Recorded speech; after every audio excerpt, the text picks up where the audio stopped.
What advice did you follow that everyone thought was stupid? The advice was given to me by my grandmother when I was 24, and the advice was that I should turn down the job at the prestigious firm and take the job at the small firm that had a parking lot full of older cars. I had been graduating with my MBA. I had 2 job offers. The first offer was from a firm called Thornton Capital. Thornton was paying $140,000 a year as a starting salary. Thornton had a beautiful office. Thornton was the kind of place that looked like the kind of place you went when you had earned an MBA. The second offer was from a firm called Marsh & Sons. Marsh & Sons was a small firm. Marsh & Sons had 18 employees. Marsh & Sons was paying $85,000 a year. Marsh & Sons had an office in a strip mall. Marsh & Sons had a parking lot full of cars that were 10 and 15 years old. I told my grandmother about the offers at her kitchen table. My grandmother was 81. My grandmother had been a bookkeeper for 40 years. My grandmother said, "Tell me about the parking lots." I said, "The parking lots?" My grandmother said, "Yes. When you visited each firm, what did the parking lots look like?" I said, "Thornton's parking lot was full of new cars, BMWs and Mercedes and Teslas." My grandmother said, "And the other one?" I said, "Marsh & Sons had a parking lot full of older cars, Hondas and Toyotas. A few of them had 100,000 miles on them." My grandmother said, "Take the job at Marsh & Sons." I said, "Grandma, you have not even let me tell you about the work." My grandmother said, "I do not need to know about the work. I need to know about the parking lots. The parking lots tell me everything." She said, "When a firm has a parking lot full of new cars, it means the people who work there are spending their salaries on cars. The spending will keep you trapped in the job because you will need the next paycheck to make the next car payment." She said, "When a firm has a parking lot full of older cars, it means the people there are saving. The saving is the foundation. The people who save can eventually start their own firms. The people who save can eventually be free." I told everyone in my life what my grandmother had said. Everyone laughed. My friends said I was being naive. My career counselor said I was making a mistake. My parents said grandma was sweet, but the parking lot thing was not how careers worked. I called my grandmother. I told her what everyone was saying. My grandmother said, "Honey, I have been around longer than the career counselor. I have watched many people make this decision over many decades. The parking lot is the truth. The prestige is the lie. The prestige sells you a story about yourself. The parking lot tells you what your life will actually be." I took the job at Marsh & Sons. The 7 years that followed were the verification. Marsh & Sons turned out to be a firm where the bonuses were structured around firm profitability and employee retention. By year 3, my total compensation was about $120,000 a year. By year 7, it was about $220,000. The compensation tracked similarly to my friends at Thornton. What was not comparable was the savings. I had bought a used Toyota when I started. I had bought my first house at 28 with 30% down. I had paid off my student loans by 29. I had built a savings account that was approximately $300,000 by year 7. The 7-year mark was when the partners offered me a partnership. The buy-in was $240,000. I had it. I bought into the partnership. The partnership has produced increasing income for the past 4 years. My grandmother had been right. My grandmother died last year. My grandmother was 92. 6 months before she died, she sat me down at her kitchen table. My grandmother said, "The parking lot was not the only thing I was telling you. The parking lot was the metaphor. The actual thing I was telling you was to look at how people actually live and not at how they say they live. Most career advice tells you about how people say they live. The saying is the marketing. The living is the truth. The parking lots will keep teaching you for the rest of your life." I have been driving past her house when I am in her town. The driveway is empty. The driveway is the parking lot of a life. The life was lived well. That is the backstory. 6 months after my grandmother Ainsley died, something happened that brought the parking lot philosophy back into the sharpest focus it had been in since I was 24. Marsh & Sons received a buyout offer. A large investment group approached the firm and offered to purchase the entire operation. My share, based on my equity, would be worth roughly $1.2 million. $1.2 million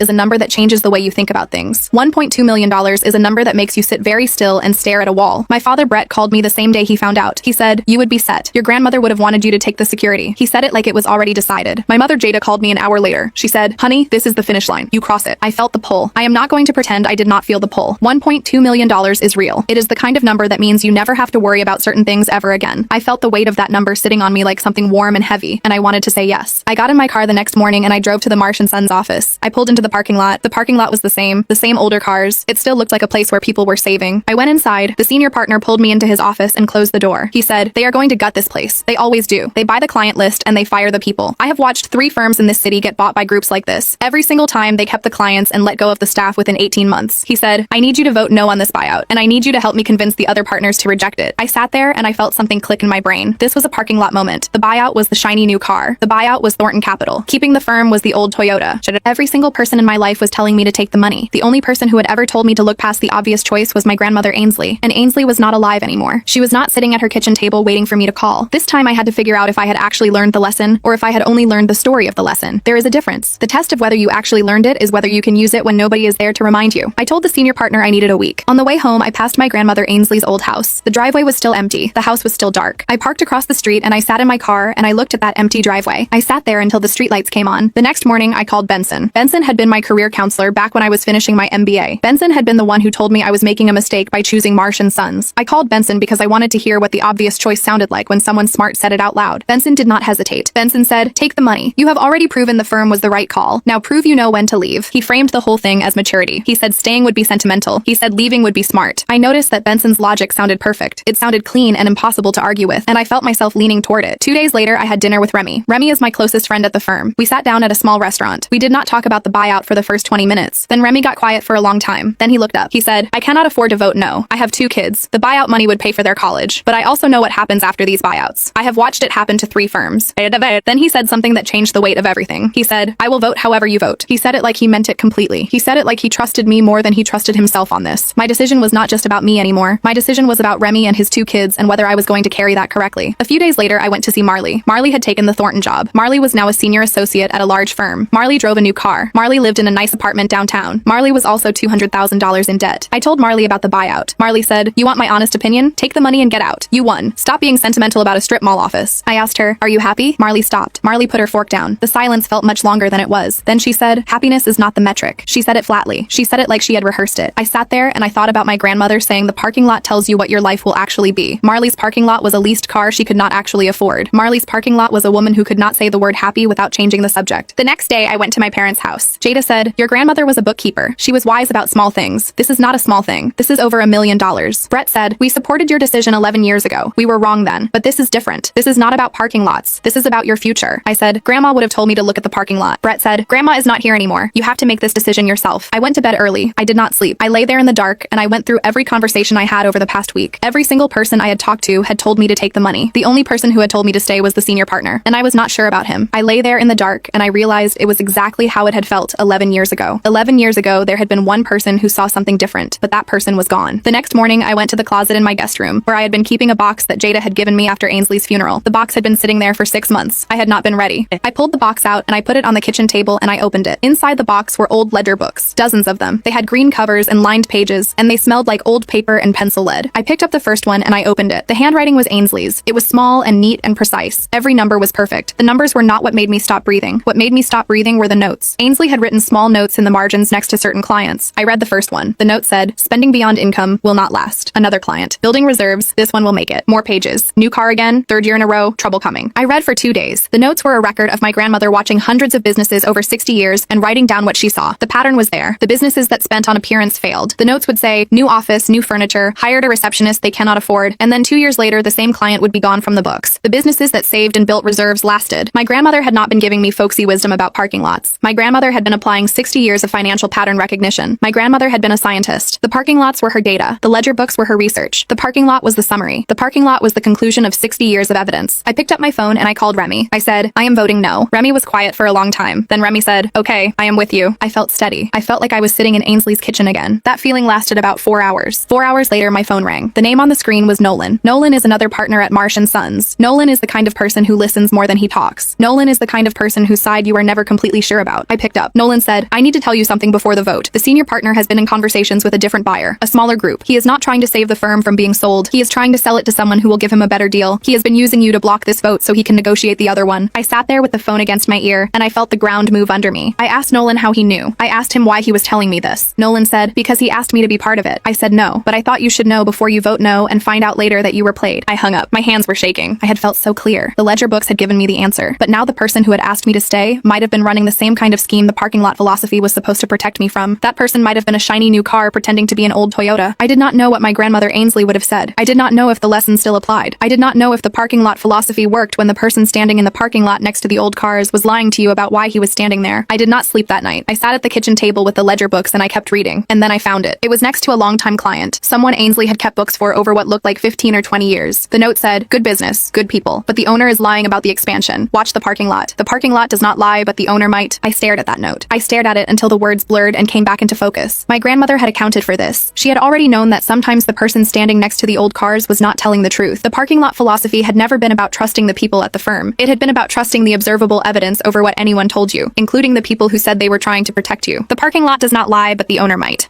I drove to the Marsh & Sons office the next morning before the sun was all the way up. I went inside and I pulled the firm's financial records. I had access to everything as a partner. I went through 3 years of records. The firm's financials were strong. The client relationships were solid. The revenue had grown steadily year over year. The senior partner's supposed secret deal, if it even existed, did not change the health of the firm underneath. The parking lot was still telling the truth. I called a meeting of all the partners. I stood in the conference room and I looked at every face. I said, I have looked at the numbers. I have looked at the parking lot. I am not voting based on what anyone has told me. I am voting based on what I can see. I laid out the financials. I walked them through every page. I said, the buyout gives us each a check and then we start over somewhere else. Keeping the firm gives us income for the next next 20 years. I looked at the senior partner and I said, I am not voting no because you asked me to. I am voting no because the parking lot told me to. Then I looked at Nolan and I said, and if there are other conversations happening that I do not know about, I am telling you now that I will find out because I look at parking lots. The room was quiet. The vote happened. 5-3. The firm stayed independent. Nolan voted with me. The senior partner voted no, but he did not look at me when it was over. Remy found me after the meeting in the hallway. He said, my kids are going to ask me why I did not take the money. I am going to tell them about the parking lot. I drove home that evening. I passed my grandmother Ainsley's house. The driveway was still empty, but I did not feel alone anymore. I felt like I finally understood what she had actually been teaching me all those years. The lesson was never choose the humble option. The lesson was never pick the old car over the new car. The lesson was learn to see what is actually in front of you and trust what you see more than what you are told. The parking lot was the training ground. The rest of my life is where the training gets used. I sit in my car outside my grandmother Ainsley's old house one more time. I pull one of the ledger books from the passenger seat and I open it to the very last page she ever wrote in. The handwriting is shaky. The pencil is lighter than in the earlier pages, but the words are clear. The final margin note says, my granddaughter took the job in the strip mall. She is going to be fine. She sees the parking lots now. I close the book. I drive to Marsh & Sons the next morning. I park my 11-year-old Toyota in the lot next to the other older cars. I walk inside. I do the work. I look at the parking lot every single day. I have been looking at parking lots for 11 years. I will look at them for the rest of my life. My grandmother taught me how to see. That was the advice. That was always the advice.